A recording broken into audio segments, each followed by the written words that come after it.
আসসালামু আলাইকুম। আমি নুরুন্নাহার সুমি, সরকারি শিক্ষক, কুমিল্লা মডার্ন হাই স্কুল। শিক্ষার্থীরা, আশা করি তোমরা সবাই ভালো আছো। 22 তারিখ হতে তোমাদের দ্বিতীয় অনলাইন পরীক্ষা শুরু হতে যাচ্ছে। তোমাদের 22 তারিখ পরীক্ষার সিলেবাস অনুযায়ী আজ আমি তোমাদের সপ্তম শ্রেণী বাস্তুবিজ্ঞান একাদশ অধ্যায় খাদ্য সংরক্ষণ নিয়ে আলোচনা করব। খাদ্য সংরক্ষণ নিয়ে আজ আলোচনার পাশাপাশি খাদ্য সংরক্ষণের 4টি পার্ট আছে। পার্ট 1 এ আছে খাদ্য সংরক্ষণের প্রয়োজনীয়তা, পার্ট 2 এ আছে পচনশীলতার ভিত্তিতে খাদ্য শ্রেণী বিভাগ, পার্ট 3 এ আছে খাদ্য নষ্ট হওয়ার কারণ, পার্ট 4 এ আছে গৃহে খাদ্য সংরক্ষণ পদ্ধতি। প্রতিটা পার্ট নিয়ে আলোচনা করব। আলোচনার পাশাপাশি প্রতিটা পার্ট হতে গুরুত্বপূর্ণ বহুনির্বাচনী প্রশ্ন তোমাদেরকে আমি লিখে দিব, আর তোমাদের কাজ থাকবে প্রতিটা প্রশ্ন খাতায় লেখা এবং প্রতিটা প্রশ্নের উত্তর তোমরা বই থেকে এই অধ্যায় হতে প্রতিটা পাঠ থেকে উত্তরগুলো ভালো মতো শিখে নিবা। তো প্রথমে আমরা আলোচনা করব খাদ্য সংরক্ষণ সম্পর্কে। খাদ্য সংরক্ষণ বলতে বোঝায় খাদ্য যাতে পচে নষ্ট না হয়ে যায় সেজন্য যথাযথ ব্যবস্থা অবলম্বন করে খাদ্যর গুণগত মান অনুসারে খাদ্যকে ভিন্নভাবে মজুত রাখা। বিভিন্ন মৌসুমে উৎপাদিত শাকসবজি, ফলমূল, শস্য যেমন চাল, গম, ডাল, সরিষা ইত্যাদির চাহিদা মেটানোর পর উৎপাদিত অংশ অবিকৃত অবস্থায় দীর্ঘদিন খাওয়ার উপযোগী রাখার জন্য বিজ্ঞানসম্মত বিভিন্ন উপায় অবলম্বন করে প্রক্রিয়াজাত করা হয়। অর্থাৎ শাকসবজি, ফলমূল, শস্যদানা ইত্যাদি খাওয়ার বা বিক্রির জন্য সঞ্চয় করে রাখা যায়। ভবিষ্যতের জন্য উৎপাদিত খাদ্য সামগ্রীকে নষ্ট করা বা অপচয় করা থেকে রক্ষা করে রাখাই খাদ্য সংরক্ষণের অন্যতম উদ্দেশ্য। এই যে খাদ্য সংরক্ষণ সম্পর্কে যখন এখন যে আলোচনা আমরা করলাম, এখান থেকে 3টি গুরুত্বপূর্ণ বহুনির্বাচনী প্রশ্ন আছে, আমি লিখে দিচ্ছি, তোমরা খাতায় লিখে নাও।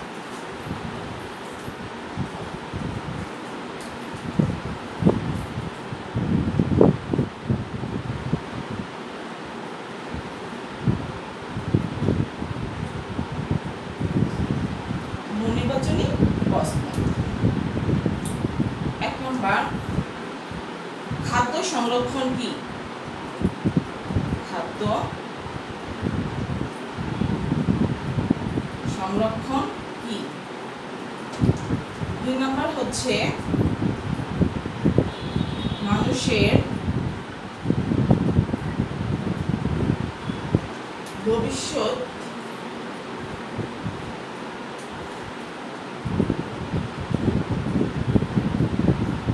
ভবিষ্যৎ জীবনের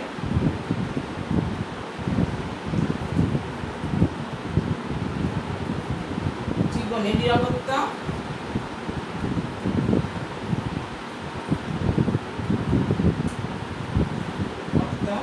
কৃষির উপর নির্ভর করে। কৃষির উপর নির্ভর করে। 2 নম্বর হচ্ছে মানুষের ভবিষ্যৎ জীবনের নিরাপত্তা কৃষির উপর নির্ভর করে। 3 নম্বর, দ্রুত পচনশীল খাদ্য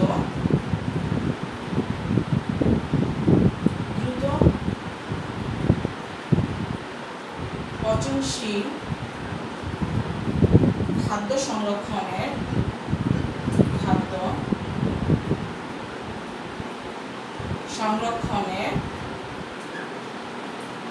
পদ্ধতি কোনটি?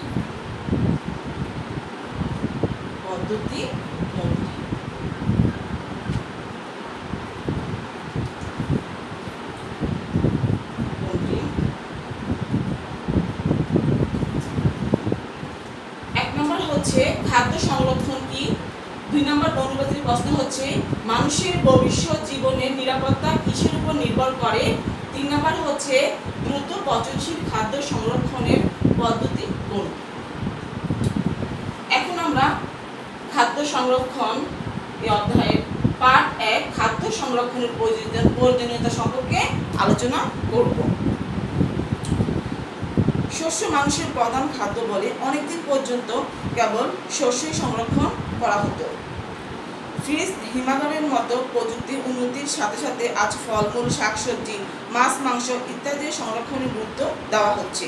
যেসব খাদ্য সংরক্ষণ করা যায় সেগুলো হলো শস্য ও শস্যজাতীয় খাদ্য, সবজি, ফলমূল এবং সবজি ও ফলের তৈরি খাদ্য, মাছ ও মাংস এবং মাছ ও মাংসের তৈরি খাদ্য, দুধ ও দুগ্ধজাত খাদ্য।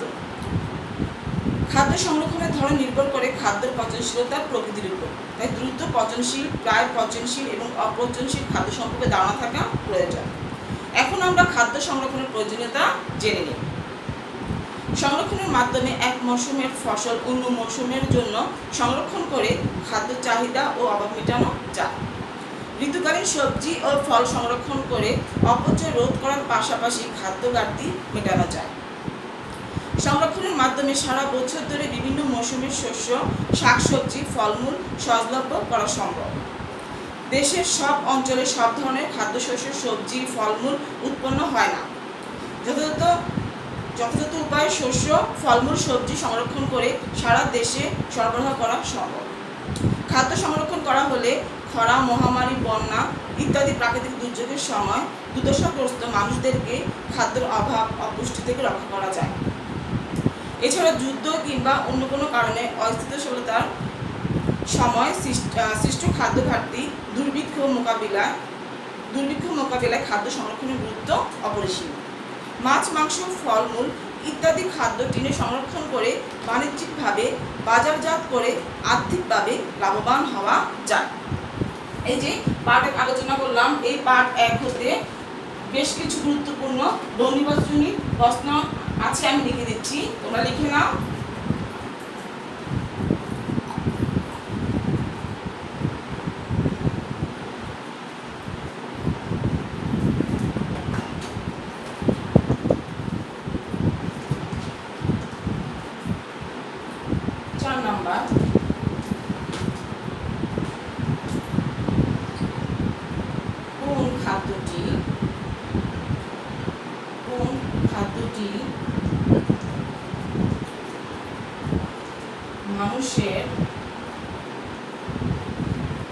মানুষের প্রধান খাদ্য বলে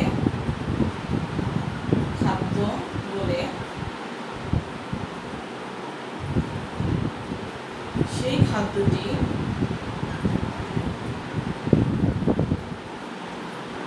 সংরক্ষণের জন্য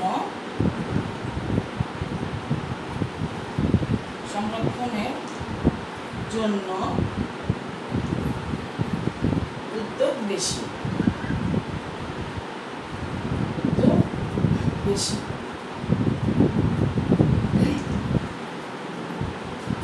যার কোন খাদ্যটি মানুষের প্রধান খাদ্য বলে সেই খাদ্যটি সংরক্ষণের জন্য উদ্যোগ বেশি। 5 নাম্বার,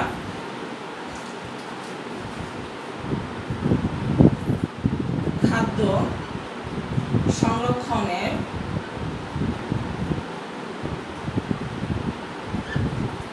ধরন নির্ভর করে কিসের উপর? ধরন নির্ভর করে কিসের উপর?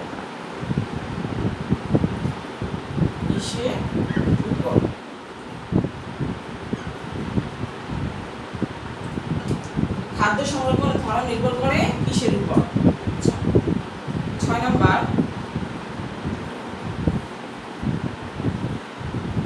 মাছ, মাংস,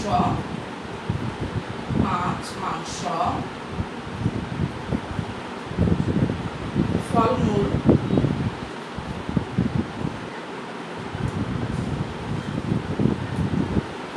ইত্যাদি খাদ্য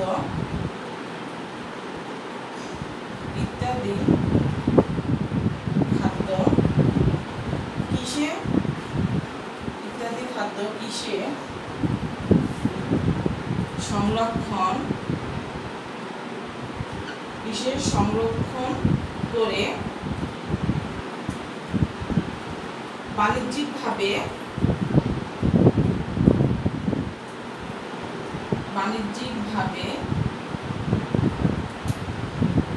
বাজারজাত করে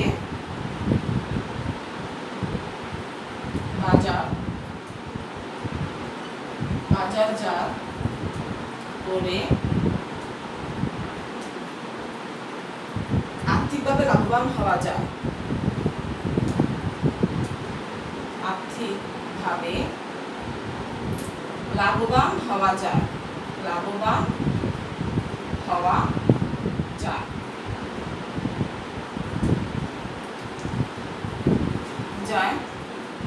তো 4 নম্বর হচ্ছে কোন খাদ্যটি মানুষের প্রধান খাদ্য বলে সেই খাদ্যটি সংরক্ষণের জন্য উদ্যোগ বেশি। 5 নম্বর হচ্ছে খাদ্য সংরক্ষণের ধরন নির্ভর করে কিসের উপর। 6 নম্বর হচ্ছে মাছ, মাংস, ফলমূল ইত্যাদি খাদ্য কিসে সংরক্ষণ করে বাণিজ্যিকভাবে বাজারজাত করে আর্থিকভাবে লাভবান হওয়া যায়। তো আমাদের পার্ট 1 শেষ। এখন আমরা আলোচনা করব পার্ট 2 পচনশীলতার ভিত্তিতে খাদ্যের শ্রেণীবিভাগ। কৃষক রজব আলী জীবন ও জীবিকার তাগিদে সারা বছরই বিভিন্ন ধরনের ফসল যেমন ধান, ডাল, গম, আলু, সরিষা, হলুদ, পেঁয়াজ, আদা, রসুন, জিরা, ধনে ইত্যাদি চাষ করেন। বিভিন্ন মৌসুমে আবাদ করেন টমেটো, আনারস, তরমুজ, বাঙ্গি ইত্যাদি বাহারি ফল। বছর জুড়েই মরিচ, শাক, সবজি, ফলমূল ফলান। এছাড়া খামারে গরু, হাঁস, মুরগি পালন করেন। পুকুরে চাষ করেন মাছ। উৎপাদনকালীন এসব খাবার পর্যাপ্ত পরিমাণে পাওয়া গেলেও যথাযথ উপায় সংরক্ষণ অভাব ও পচনশীলতার কারণে একসময় আবার দুর্লভ হয়ে পড়ে। ফলে মৌসুম ছাড়া অন্য সময় পরিবারের ন্যূনতম চাহিদাও মেটানো সম্ভব হয় না। তাই পচনশীলতার ধরন যাচাই করে উপযুক্ত উপায়ে এসব খাদ্য সামগ্রী সংরক্ষণ করা দরকার, যাতে সারা বছর এই খাদ্যগুলি দিয়ে নিজেদের চাহিদা মেটানো যায়।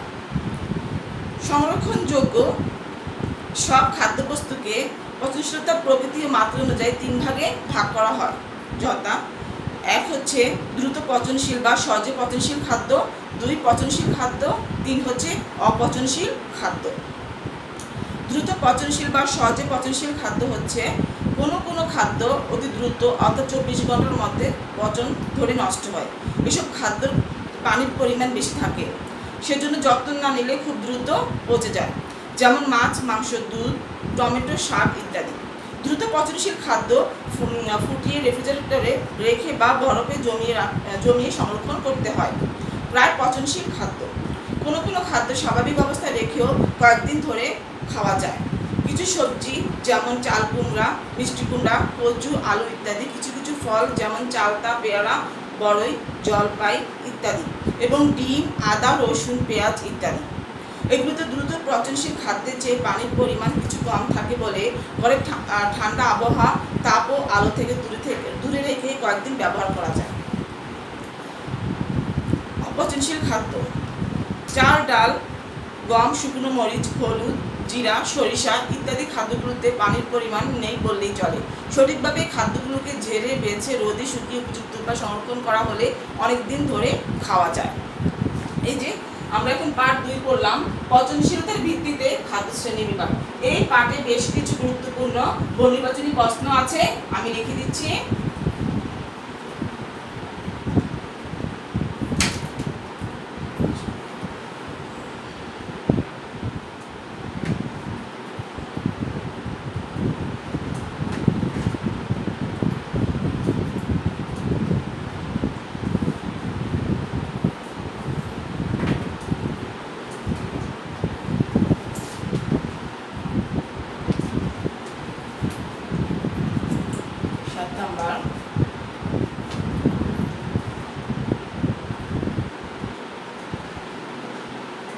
সংরক্ষণযোগ্য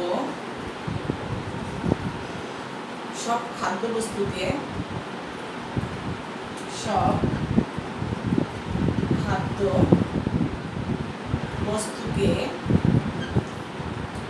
পচনশীলতার প্রকৃতি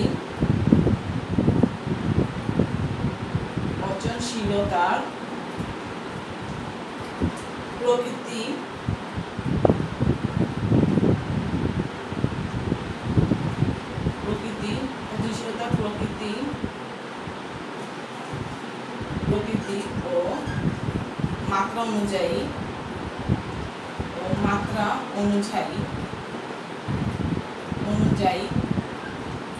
কয় ভাগে ভাগ করা হয়,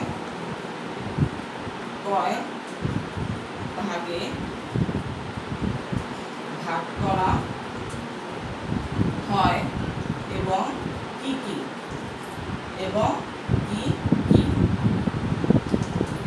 সংরক্ষণের যোগ্য সব খাদ্যবস্তুকে পচনশীলতা প্রকৃতির মাত্রা অনুযায়ী কয় ভাগে ভাগ করা হয় এবং কি কি। ৮ নাম্বার, দ্রুত পচনশীল খাদ্য কি? ৯ নাম্বার, প্রায় পচনশীল খাদ্য কি? প্রায় পচনশীল খাদ্য কি? ১০ নাম্বার, অপচনশীল খাদ্য কি? অপচনশীল খাদ্য কি?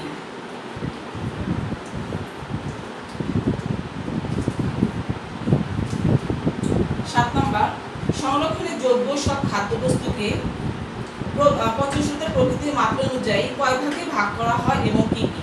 ৮ নাম্বার, দ্রুত পচনশীল খাদ্য কি? ৯ নাম্বার, প্রায় পচনশীল খাদ্য কি? ১০ নাম্বার হচ্ছে অপচনশীল খাদ্য কি। তো আমাদের পার্ট ২ শেষ। এখন আমরা আলোচনা করব পার্ট ৩, খাদ্য নষ্ট হওয়ার কারণ।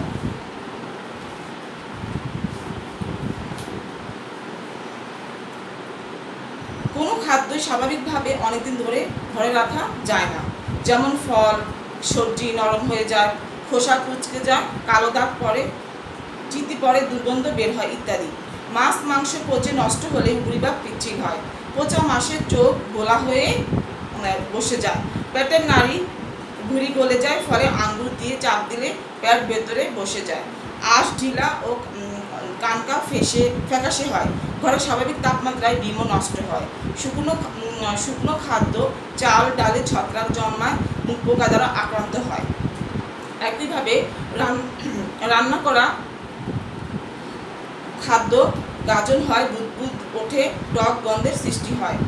তাই ঘরে রাখতে হলে খাবারকে পচনের হাত থেকে বাঁচিয়ে রাখতে হবে। আর সেজন্যই খাবার কেন নষ্ট হয় সেই সম্বন্ধে পুরোপুরি জ্ঞান থাকা দরকার। খাদ্য নষ্ট হওয়ার কারণগুলো নিম্নরূপ। ১. অণুজীব। আমাদের চারিদিকে বাতাসে, মাটিতে ও পানিতে ব্যাকটেরিয়া, ইস্ট, মল্ট বা ছত্রাক ইত্যাদি অসংখ্য জীবাণু ছড়িয়ে আছে। এগুলো খালি চোখে দেখা যায় না। অণুজীবের বেঁচে থাকা ও বংশবৃদ্ধির জন্য প্রয়োজন খাদ্য, পানি, তাপ ও অক্সিজেন। সুযোগ পেলেই এগুলো খাদ্যে প্রবেশ করে এবং অনুকূল পরিবেশে দ্রুত বৃদ্ধি পায়। অণুজীব দ্বারা আক্রান্ত হয়ে খাদ্য দূষিত হয় এবং পচে গিয়ে খাবার অযোগ্য হয়ে পড়ে। এনজাইম। এনজাইম উদ্ভিদ প্রাণীর কোষের উপাদান। উদ্ভিদ প্রাণী কোষে এনজাইম অনুঘটকের কাজ করে। এনজাইম ফল ও সবজি পাকাতে সাহায্য করে। এনজাইমের প্রভাবে ফল অতিরিক্ত পেকে নরম ও বোটাযুক্ত হয়। এভাবে থেতলানো ফল জীবাণুর আক্রমণে কালচে বর্ণ ধারণ করে। বিকৃত গন্ধ সৃষ্টি হয় এবং নষ্ট হয়ে যায়। তাপ যত কম থাকে এনজাইমের কাজ তত কম হয়। ৮০ ডিগ্রি সেলসিয়াসের অধিক তাপ খাদ্য বস্তুকে উত্তপ্ত করলে এনজাইম নষ্ট হয়ে যায়। রাসায়নিক বিক্রিয়া। ফল ও সবজির রাসায়নিক উপাদান অ্যাসিড ও টেনিন বাতাস ও পানির সংস্পর্শে রাসায়নিক বিক্রিয়া ঘটায়। এর ফলে খাদ্যের বর্ণ, গন্ধ ও স্বাদের পরিবর্তন হয় এবং খাদ্য নষ্ট হয়। রাসায়নিক বিক্রিয়া রোধ করতে হলে ০ ডিগ্রি সেলসিয়াস তাপমাত্রায় ফলমূল সংরক্ষণ করা ভালো। খাদ্য শুকিয়ে পানি সম্পূর্ণরূপে বের করলে রাসায়নিক বিক্রিয়া রোধ হয়। বোতলে বায়ুশূন্য পরিবেশ সৃষ্টি করে ফলমূল সংরক্ষণ করে রাসায়নিক বিক্রিয়া কম ঘটে। সংরক্ষণের অনুপযুক্ত স্থান। সংরক্ষণকৃত শুকনো খাদ্যদ্রব্য সঠিকভাবে যথাস্থানে রাখা না হলে ধুলা, ময়লা, ইঁদুর, পোকামাকড় আক্রমণে খাদ্যবস্তু আক্রান্ত হয়। পরবর্তী সময়ে জীবাণু ও ছত্রাক জন্মায় এবং খাদ্য নষ্ট হয়ে যায়। এই যে আমরা এখন পার্ট ৩ আলোচনা করলাম। পার্ট ৩-এর বেশ কিছু গুরুত্বপূর্ণ বহুনির্বাচনী প্রশ্ন আছে, তোমরা লিখে নাও।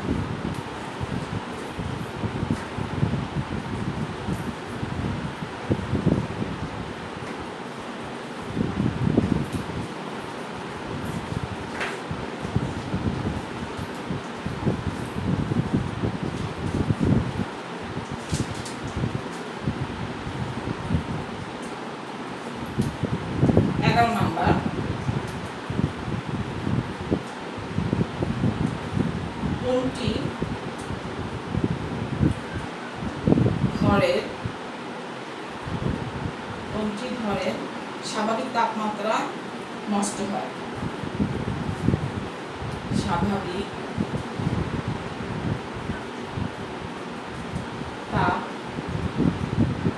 তাপমাত্রায় নষ্ট হয়।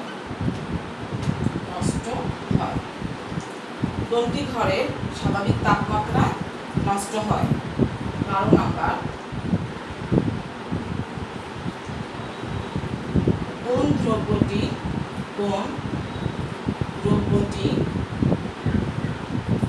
নষ্ট হলে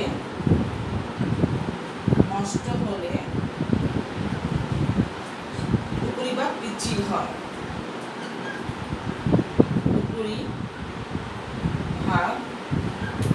পিচ্ছিল হয়।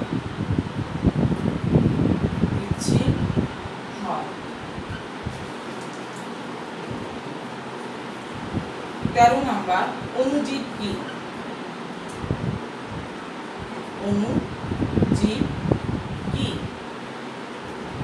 অণুজীব কি? 14 নাম্বার, এনজাইম কি?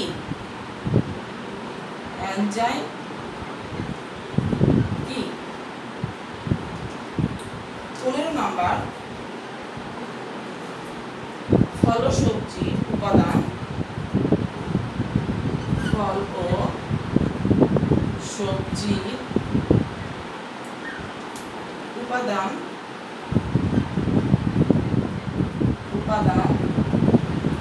অ্যাসিড ও টেনিন।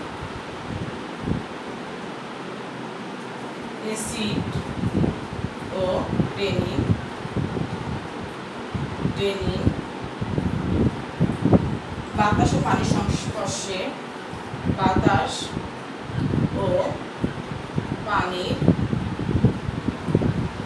সংস্পর্শে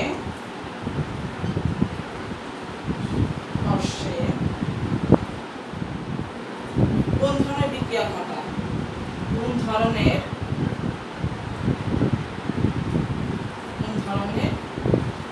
বিক্রিয়া ঘটায়?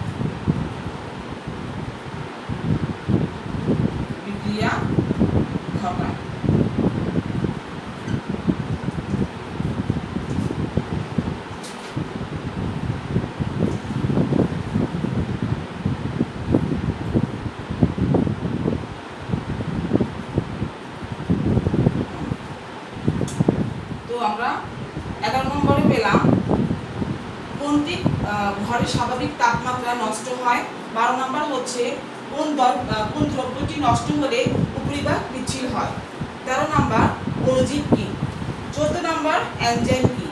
15 নম্বর হচ্ছে ফল ও সবজির উপাদান অ্যাসিড ও টেনিন বাতাস ও পানির সংস্পর্শে কোন ধরনের বিক্রিয়া ঘটায়?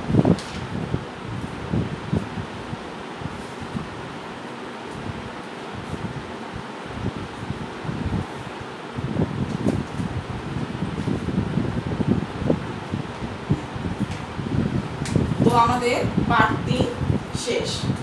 এখন আমরা আলোচনা করব পার্ট 4, গৃহে খাদ্য সংরক্ষণ পদ্ধতি।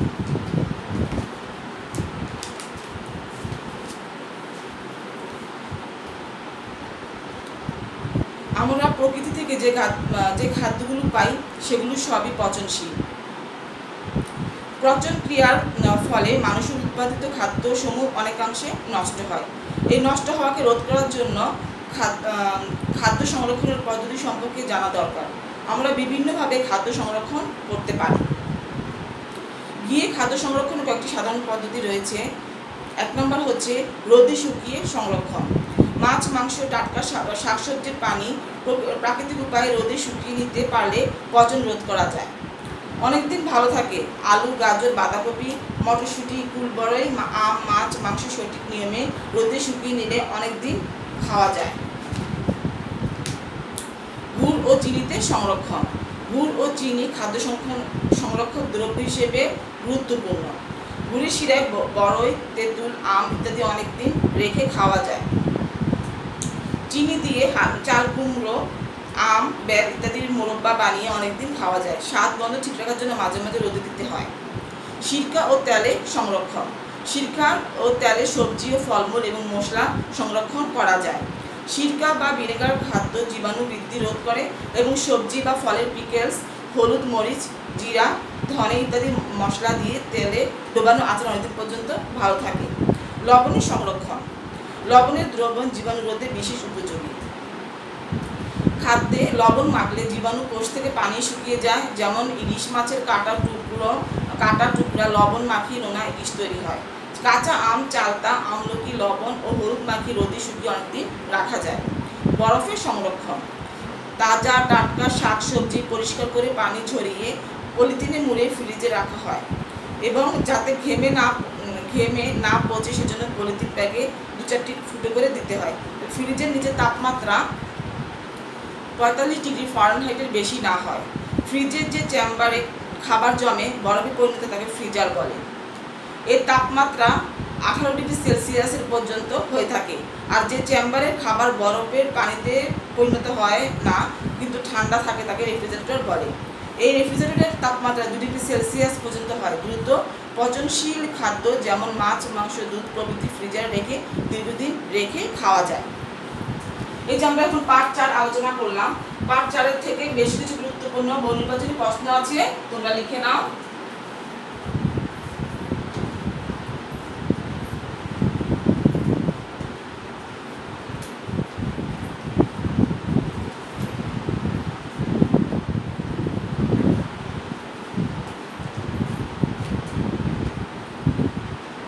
নাম্বার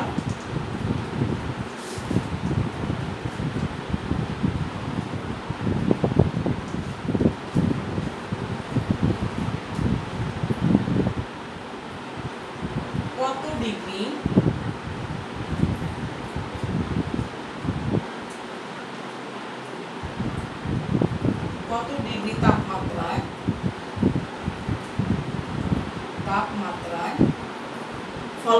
ফলমূল সংরক্ষণ করা ভালো? ফলমূল সংরক্ষণ করা ভালো।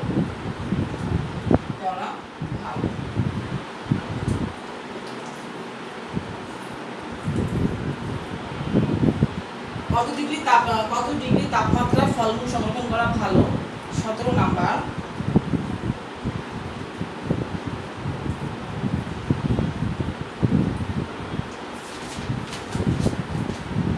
কোন কোন খাদ্য সংরক্ষক দ্রব্য হিসেবে গুরুত্বপূর্ণ? কোন কোন খাদ্য সংরক্ষক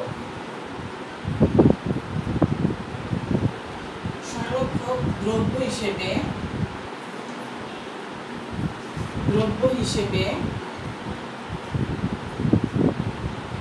গুরুত্বপূর্ণ?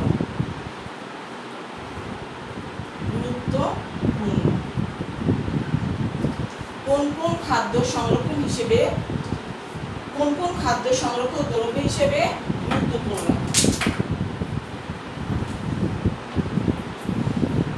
18 নাম্বার। ফ্রিজার কি? ফ্রিজার কি? 19 নাম্বার। রেফ্রিজারেটর কি?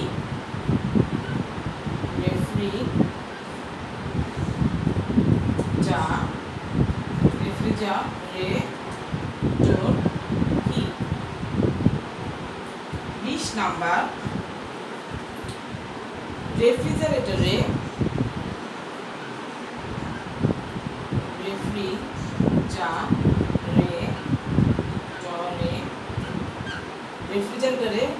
তাপমাত্রা সাধারণত